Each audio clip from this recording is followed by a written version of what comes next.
Hey everyone, welcome to Color Acres. Today I'm making some calendula oil soap. We have made soap a couple of times before. This will be our third batch, learning as we go, so this is going to be a good one. Our last one turned out amazing. We did a beef tallow soap, and both my husband and I are currently using this and loving this bar soap. Our first one was a bit of an experiment scent-wise. I felt like it smelled like gas station soap. I didn't love the smell. So since then we've learned a little bit more about scenting the soap, so that's getting better and better. We're just adding more essential oils so that when that soap ages and we go to use it, that scent doesn't fade away too fast. And then just experimenting with different scents that go together well. For this soap, I'm gonna tell you what we're putting in our soap.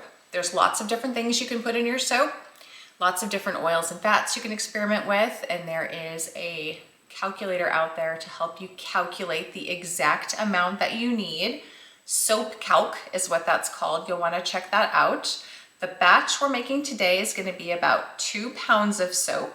We are basing ours just kind of on things that we had, the certain oils that we already had, and for moisturizing, cleansing wise, I'll kind of explain that a little bit more here in a second.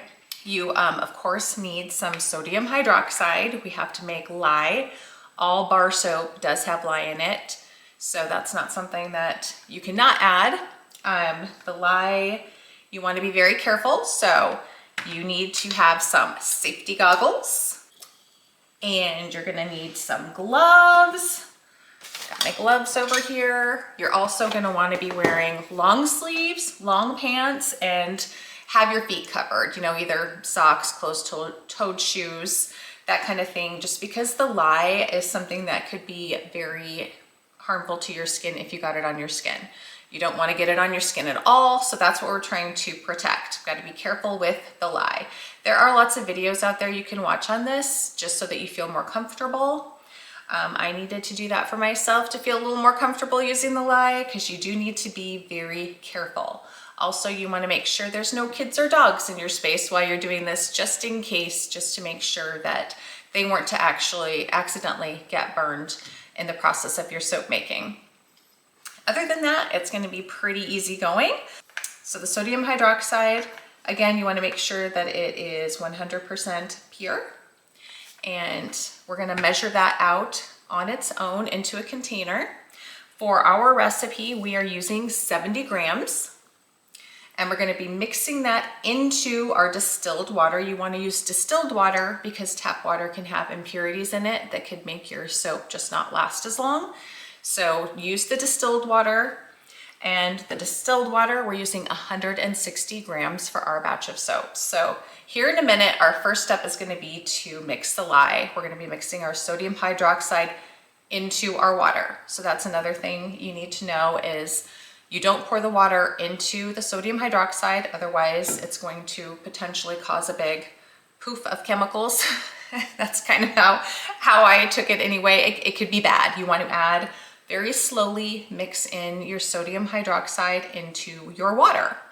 One way to remember that, I saw in a different video, this is a little bit dramatic, but it's really working for me.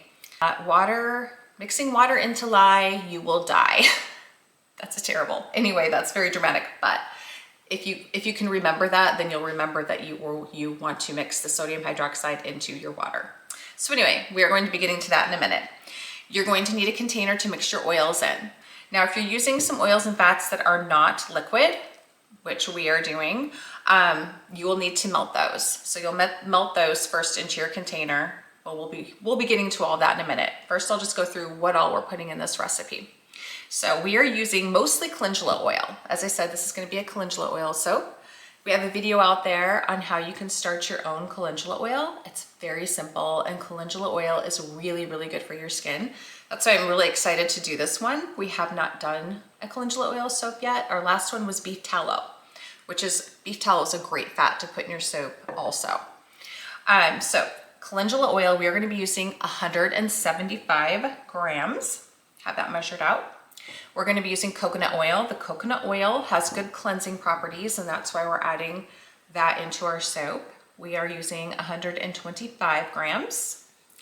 Shea butter, also really great for your skin, very moisturizing. And we are using 75 grams of that.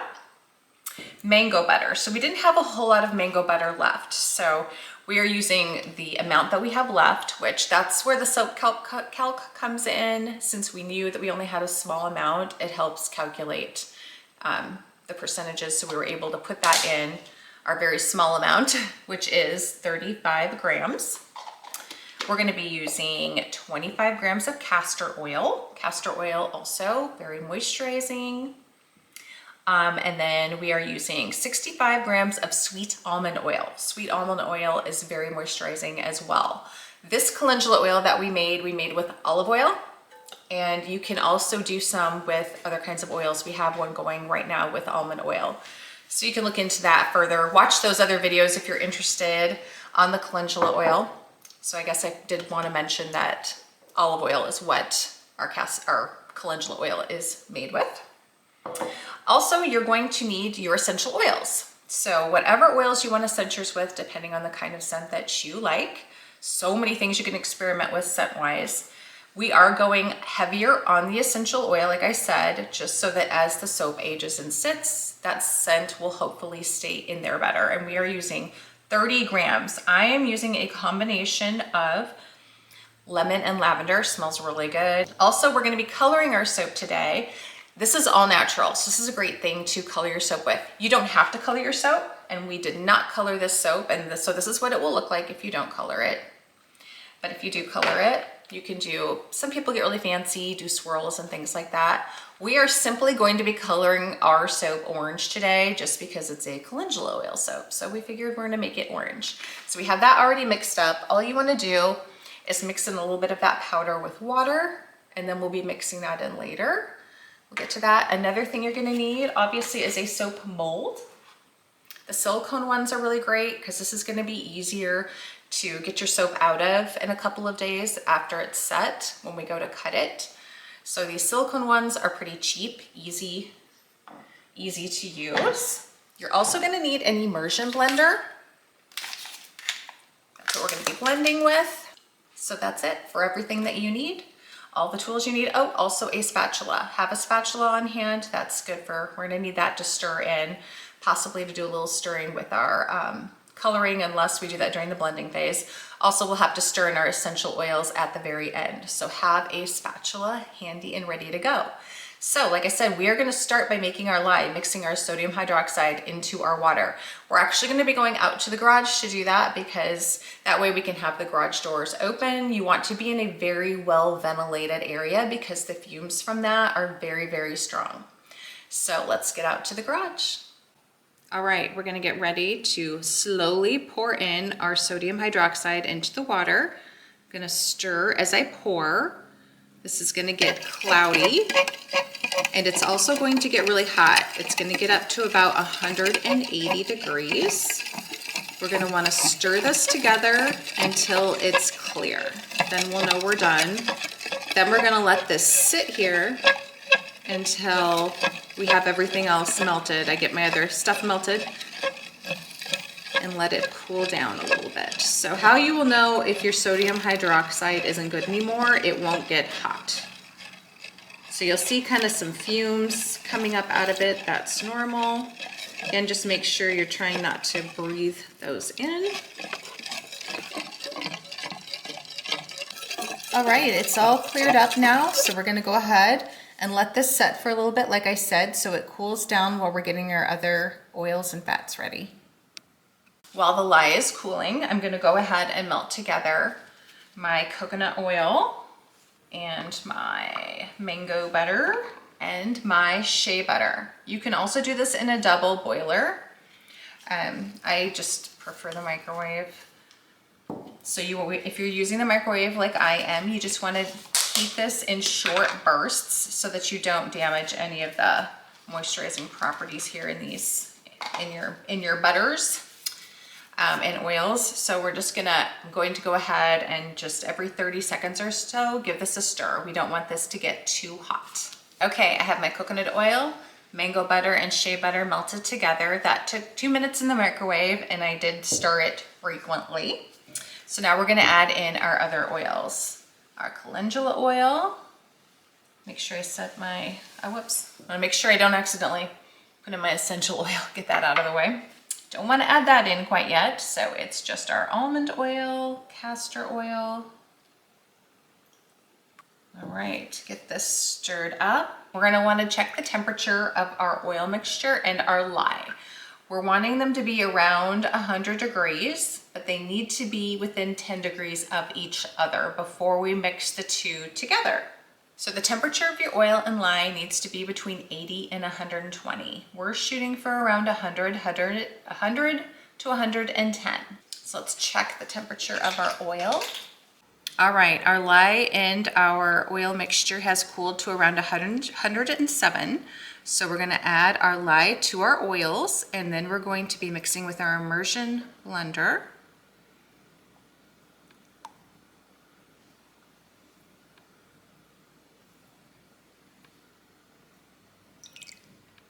I'm gonna rinse this out right away. Since it had lye in it, you wanna get that rinsed. Now, before I start mixing, I'm gonna tap my blender a little bit on the bottom. This is supposed to help with air bubbles. You don't want to have air bubbles just because of the look, really. And we'll slowly start mixing. We're trying to just get to a cake batter consistency. Just gonna kind of check our consistency here. I'll go ahead and blend some more. I'm gonna go ahead and pour in our color. Just a little bit at a time. We're not gonna need this whole thing. So let's pour a little in, mix that in, and just see how it looks. All right, now we're ready to dump in our essential oils.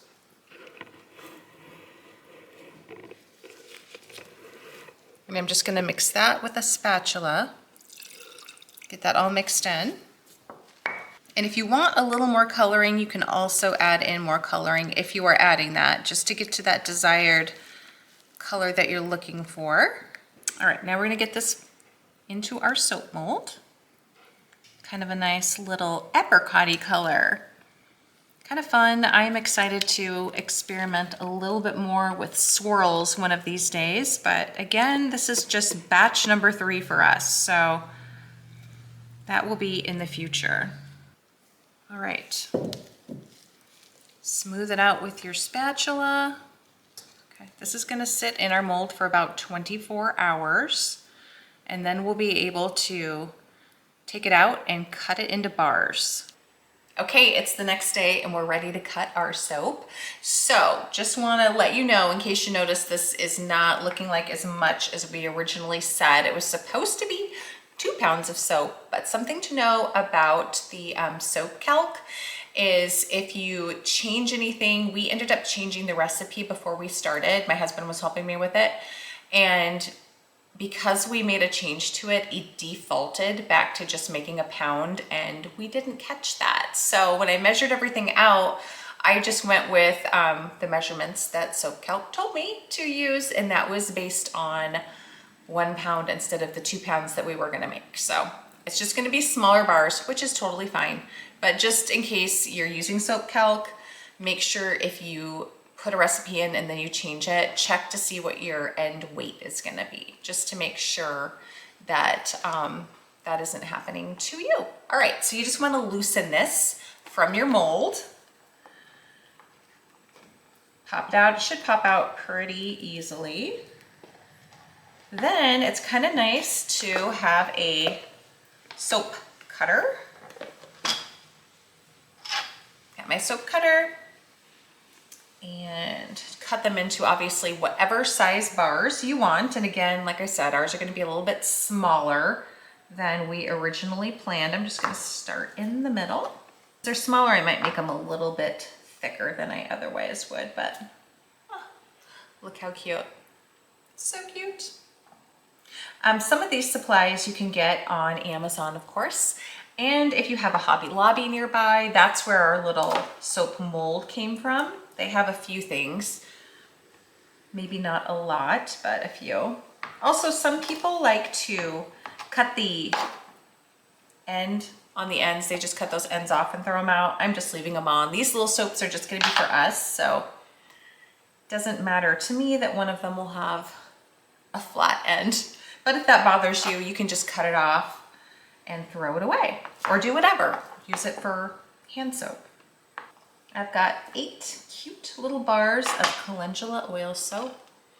They smell really good. These are going to be nice and moisturizing. I'm really excited for these. They need to cure for 4 to 6 weeks and then they'll be ready for you to use. So just go set them out somewhere, kind of space them apart. We're going to put ours in the basement. You can wrap it in newspaper or just set them on a shelf. But again, they just need to be kind of spaced apart to cure and then you'll be ready to go. So happy soap making, guys. I hope you give it a try. It is really fun. I can see where this is going to be kind of addictive, just to play around with the different recipes and scents and colors, all kinds of fun things you can do. Thanks for watching. Be sure to hit that subscribe button if you're not already a subscriber. Give us a like and hey, drop us a comment if you give this soap a try. We'd love to hear about it. Also, you can follow us on Facebook and Instagram, Keller Acres.